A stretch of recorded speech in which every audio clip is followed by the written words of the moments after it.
dan salam sejahtera. Anda bersama saya Asmida dalam Warisan Kita. Sedar tak sedar, kita telah pun sampai ke episod terakhir Warisan Kita pada kali ini. Jadi, apakah topik terakhir kita? Saya sekarang ni berada di Pulau Pinang. Jadi Pulau Pinang ni, untuk pengetahuan semua, merupakan sebuah pelabuhan dagang sejak abad ke-18. Melalui aktiviti ini, banyak pedagang daripada luar datang berkunjung ke Pulau Pinang untuk berdagang. Dan antara pedagang-pedagang yang datang ke sini adalah pedagang berbangsa Cina, Arab dan juga India. Di samping itu, mereka juga membawa khazanah seni budaya mereka yang pelbagai. Selain daripada untuk hiburan mereka sendiri, khazanah ini juga telah diperkenalkan kepada masyarakat tempatan. Dan lama-kelamaan, mereka mula menerima dan menyesuaikan kesenian ini dalam kehidupan masyarakat setempat. Jadi antara kesenian yang sangat terkenal di Pulau Pinang tetapi berasal ataupun dibawa oleh pedagang-pedagang ini ialah bangsawan, boria dan juga hadrah. Namun, terdapat satu lagi kesenian yang dipercayai dibawa daripada tanah Arab ke Pulau Pinang, iaitu persembahan muzik dan nyanyian yang dipanggil sebagai Ghazal Party. Difahamkan ghazal berasal daripada perkataan Arab ghaz yang bermaksud nyanyian yang ditujukan kepada wanita. Dari segi bahasa pula, ghazal bermaksud mainan cinta, ungkapan-ungkapan cinta atau ucapan-ucapan yang diluahkan kepada wanita dan berkata-kata dengan wanita. Kesenian ghazal ini dipercayai telah pun wujud dan berkembang pesat pada dekad 40-an hingga 60-an. Untuk mengetahui dengan lebih lanjut lagi tentang kesenian ini, kita akan temui Profesor Dato' Dr. Suhaimi Abdul Aziz, mantan pensyarah di Universiti Sains Malaysia, dan beliau pernah melakukan kajian terhadap Ghazal Party.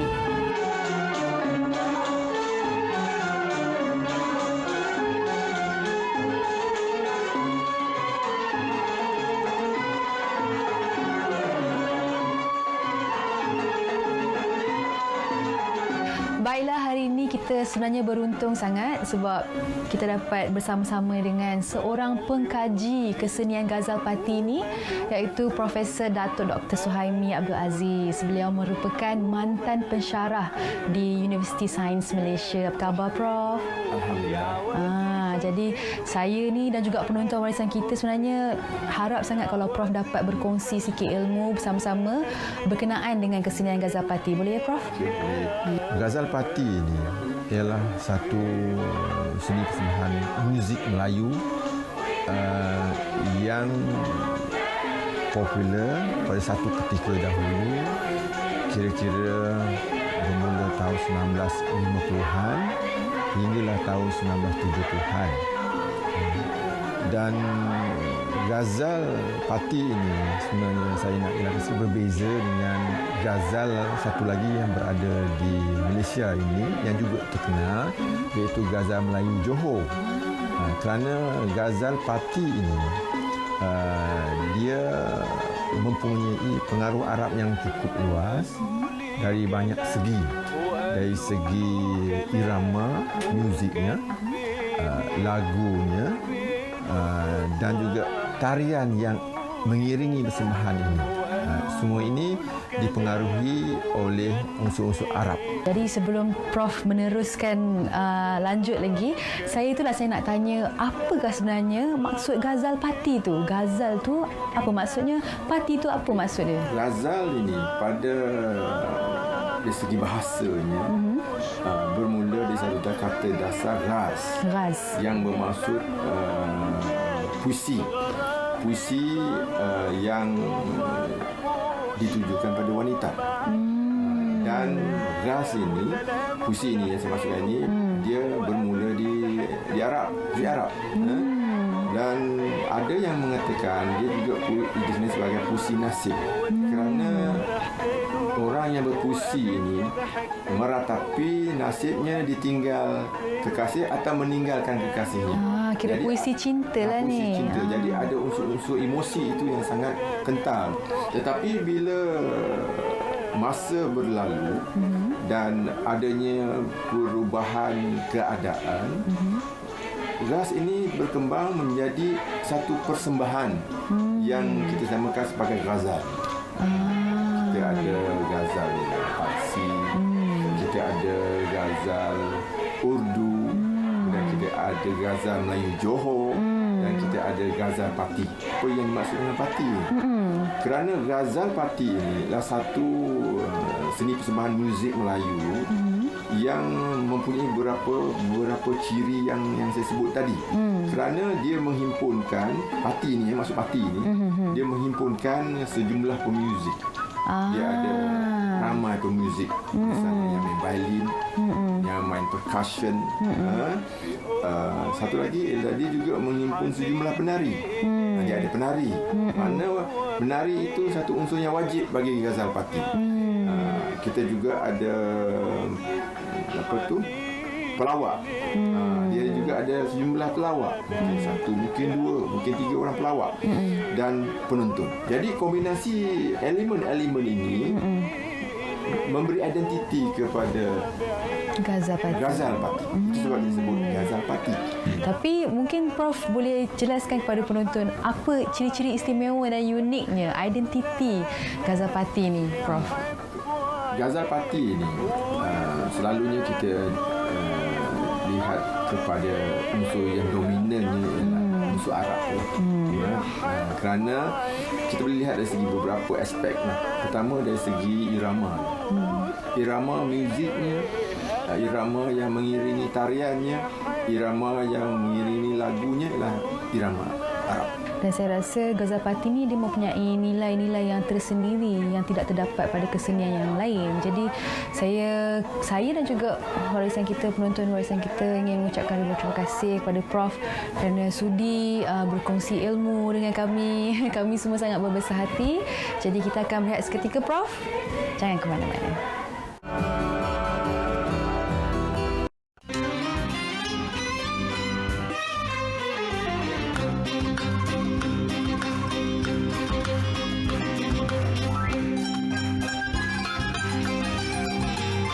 Bagaimana pandangan pentadbir Jabatan Warisan Negara Zon Utara Encik Ardi Asmera berkenaan perkembangan terkini dan juga masa hadapan kesenian Ghazal Pati ini?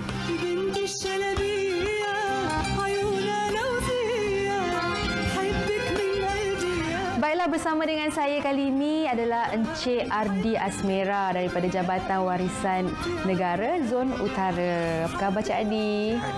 Alhamdulillah. Jadi Cik Ardi, kita ni tengah mengkaji atau menggali lagi tentang kesenian Ghazal Pati. Jadi saya nak tanya kepada Cik Ardi, macam mana agaknya situasi atau kedudukan Ghazal Pati di negeri Pulau Pinang sendiri di masa sekarang ni? Okey, kalau kita lihat Ghazal Pati, kita dibandingkan dengan Boria, Ghazal Pati agak kurang mendapat sambutan. Dan Boria itu masyarakat lebih kenal Pulau Pinang dengan Boria berbanding dengan Ghazal Pati. Jadi daripada sambutan pula, Ghazal Pati pun kurang juga jika dibandingkan dengan Boria. Jadi keadaan itu menyebabkan Ghazal Pati itu kurang dikenali dan kurang diminati oleh masyarakat setempat.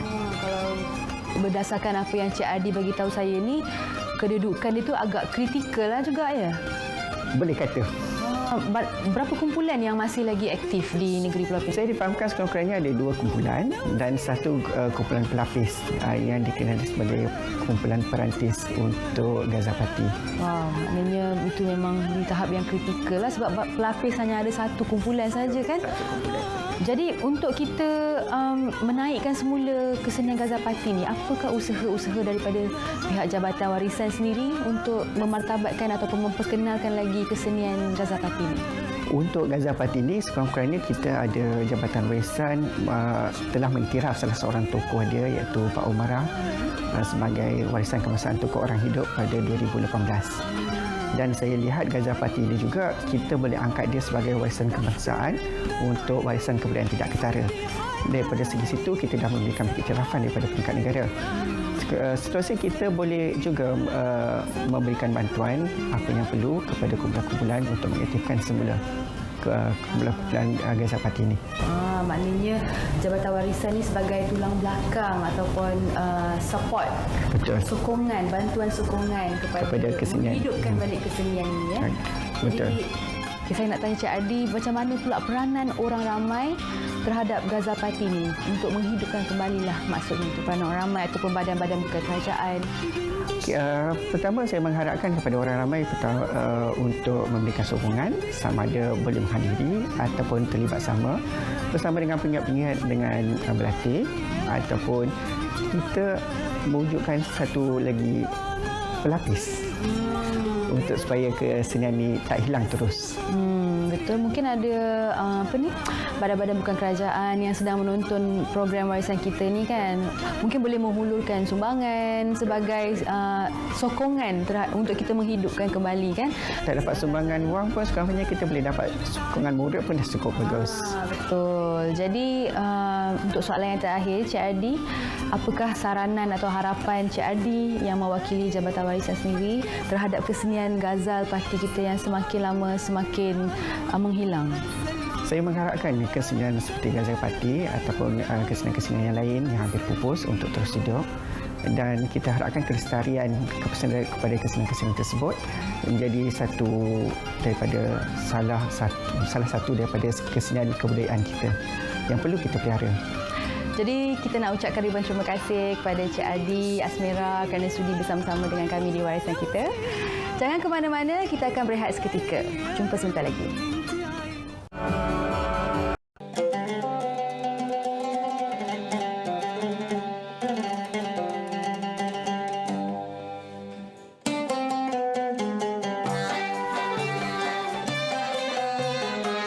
Bandaraya Georgetown yang nama asalnya Tanjung Penaga terkenal dengan bangunan-bangunan lama zaman British yang masih kekal terpelihara sehingga kini. Sesuailah dengan pengiktirafan yang diterimanya sebagai tapak warisan dunia UNESCO pada tahun 2008. Antara penggiat Gazal Parti yang boleh ditemui di Pulau Pinang ini ialah Cik Putih binti Hashim dari kumpulan Fajar Irama Nibung Tebal Seberang Perai. Cik Putih binti Hashim sering mengadakan persembahan Gazal Parti di dalam pelbagai jenis keramaian, terutama sekali majlis perkahwinan.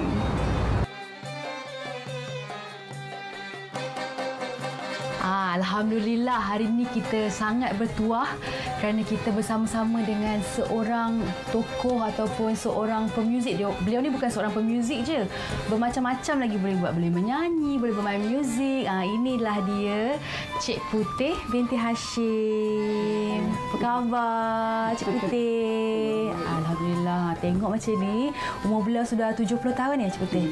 Tapi masih sihat, masih boleh main muzik. Jadi Cik Putih, saya sebenarnya saya dan juga penonton warisan kita hari ini nak tahulah sejak bila agaknya Cik Putih mula bermain muzik ataupun menyertai kumpulan Gazal Parti ni. Masa belajar ke masa terus buat pensel ke? Masa pertama kali lah belajar tu umur apa?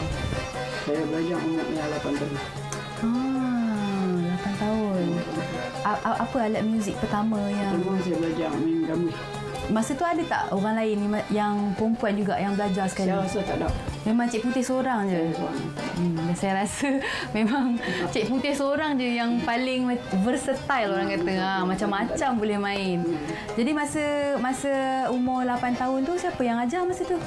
Tak ada siapa ajar. Saya kawan minat seni. Sama dengan sekolah tu, sama dengan minat. Agaknya masa dulu, tahun bila agaknya Cik Putih tubuhkan kumpulan yang pertama tu? Mula-mula tahun 62. 62? 62. Masa tu nama kumpulan tu apa? Cahaya Mata. Cahaya Mata. Itu memang kumpulan yang Cik Putih ketua lah kayaknya? Yang pertama yang tu. Masa tu berapa ahli agaknya masa tu? Berapa ahli kumpulan masa tu? Macam biasa jugalah kumpulan. Sama jugalah. Alat muzik semua lebih kurang sama lah. Tangan dia.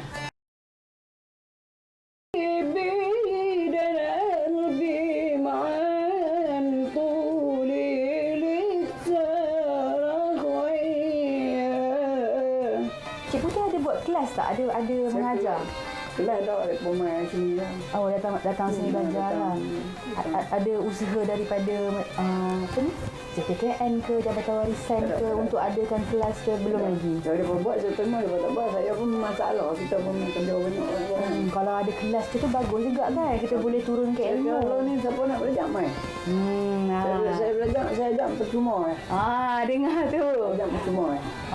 Penonton warisan kita kalau nak belajar, nak tuntut ilmu dari Cik Putih, inilah masa dia. Baiklah, kalau macam tu, terima kasih Cik Putih. Sudi luangkan masa dengan warisan kita hari ini. Alhamdulillah, saya rasa penonton warisan kita pun banyak dapat manfaat, dapat ilmu daripada Cik Putih.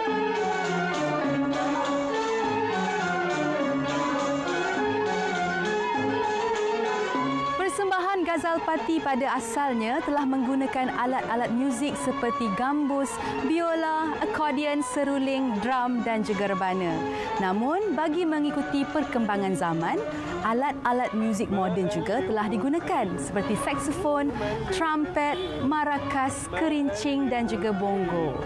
Dalam persembahan Ghazal Pati ini, lagu-lagu yang dinyanyikan berentak masri dan telah dipopularkan oleh penyanyi-penyanyi legenda dari tanah Arab iaitu Fairuz, Umi Kalsum, Muhammad Abdul Wahab dan juga Abdul Halim Hafiz.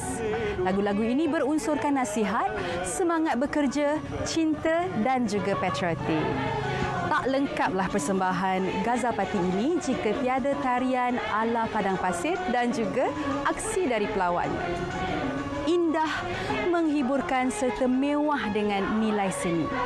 Semoga kesenian Ghazal Pati ini akan terus terpelihara untuk dikembangkan kepada generasi yang akan datang agar ia dapat dilestarikan sebagai warisan kita bersama. Jadi bagi mengakhiri rancangan warisan kita pada kali ini, terimalah persembahan daripada kumpulan Ghazal Pati Fajar Irama. Cintailah warisan kita.